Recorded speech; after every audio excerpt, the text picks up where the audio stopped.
Raymond Palmer checked his watch for the fourth time. 7:45. His blind date was 15 minutes late. At 60, he should be past this nonsense. Blind dates arranged by well-meaning friends who insisted he needed to get back out there after his wife's passing. But here he sat in the upscale restaurant, feeling foolish and increasingly certain he'd been stood up. The reservation was under his name, table by the window. He'd worn his best suit, ordered wine, waited. At 7:50, he decided to give it 10 more minutes, then leave with whatever dignity he had left. That's when she appeared. A young woman, mid-20s, rushed through the restaurant looking flustered and apologetic. She wore a simple dress that had seen better days and carried a worn purse. Her cheeks were flushed from hurrying. She scanned the restaurant, saw the table by the window, and her face flooded with relief. Before Raymond could say anything, she slid into the seat across from him. "I'm so sorry I'm late," she said breathlessly. "The bus broke down and I had to walk 6 blocks. I know that's no excuse. Thank you so much for waiting." Raymond opened his mouth to tell her she had the wrong person, but something stopped him. The desperation in her eyes, the way her hands trembled slightly as she set down her purse, the careful hope in her expression. Whoever she was supposed to meet, she needed this dinner to go well. "It's all right," Raymond heard himself say. "I'm just glad you made it." Her shoulders relaxed. "Thank you for being so understanding, Mr. Palmer. The agency said you were kind." Agency. She thought he was someone else. Some kind of business meeting, perhaps. An interview. Raymond should correct her, should explain the mistake. But the waiter was already approaching, and the young woman looked so relieved to be there, and Raymond found himself curious. "What can I get you?" the waiter asked.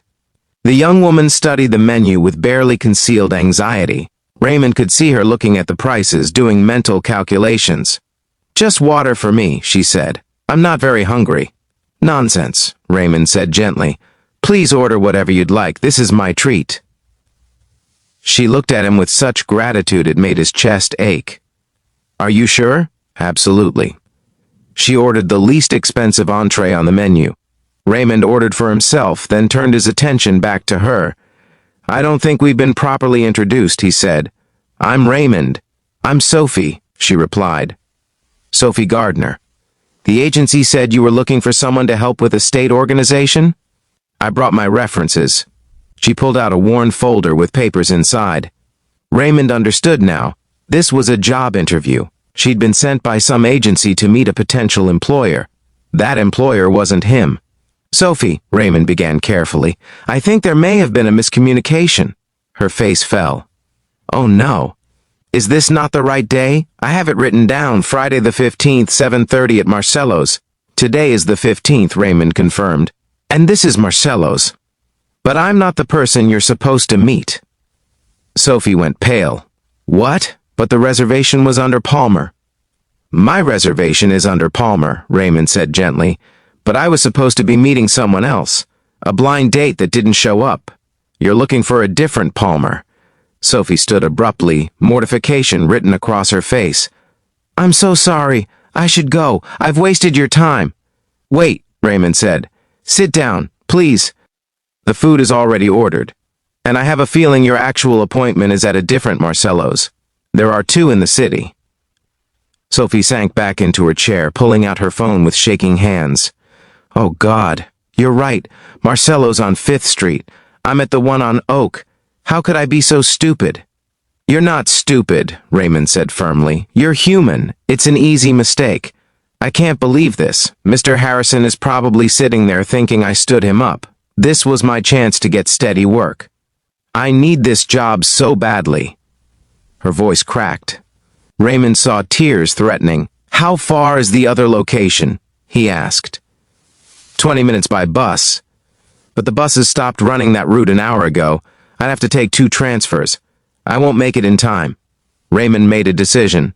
"I'll drive you." "What? No. You don't have to do that. I know I don't have to. But I'm going to. Call this Mr. Harrison. Explain what happened. Tell him you'll be there in 20 minutes. Why would you do this for a stranger?" "Because someone once did something kind for me when I needed it most," Raymond said simply. "And because my dinner date stood me up anyway." "I have nothing better to do," Sophie called, explained. The person on the other end was gracious, said he'd wait. Raymond left money for the food they'd ordered, and they walked to his car. In the Mercedes, Sophie was quiet, overwhelmed. "This is too much," she said. "You don't even know me." "Tell me about yourself," Raymond suggested. "We have 20 minutes. So she did. About losing her mother 2 years ago. About working 3 part-time jobs to support her younger brother while he finished high school. About being behind on rent and needing steady work desperately. "The estate organization job would be perfect," she said. 40 hours a week, benefits. I could finally stop juggling shifts and actually sleep. "What do you do now?" Raymond asked. "Retail at the mall, waitressing on weekends, and I clean houses twice a week. None of them give enough hours for benefits." Raymond listened, his heart heavy. This young woman was working herself to exhaustion just to survive. They arrived at the other Marcello's. Sophie turned to him. "Thank you, really. I don't know how to repay this kindness." "You don't need to repay anything," Raymond said. "Go get that job." She hesitated.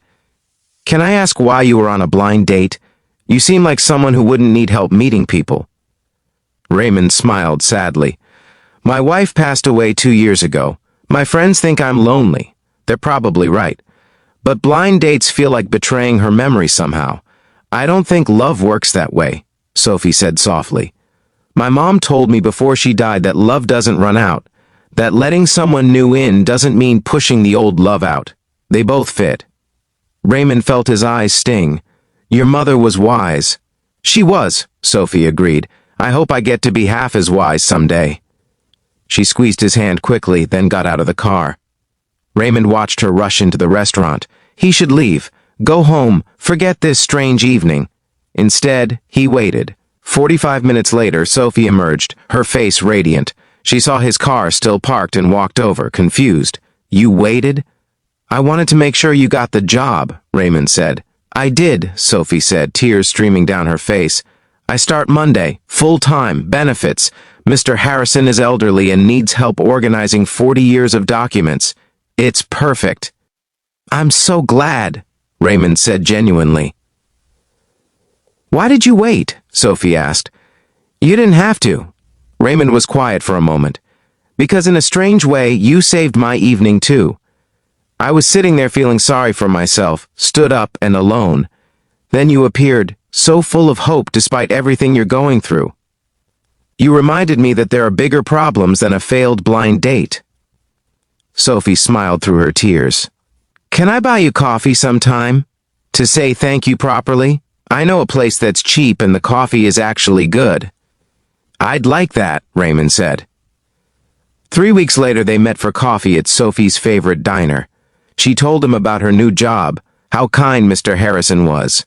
Raymond told her about his late wife, about the loneliness he'd been avoiding by staying busy.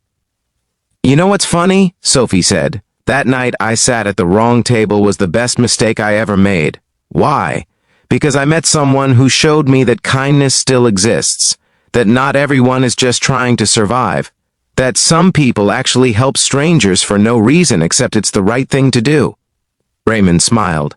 "And I met someone who reminded me that life is still worth living, that helping others gives purpose, that maybe my wife would want me to stop hiding and start connecting again." Over the following months, their coffee meetings became regular. Sophie became like family.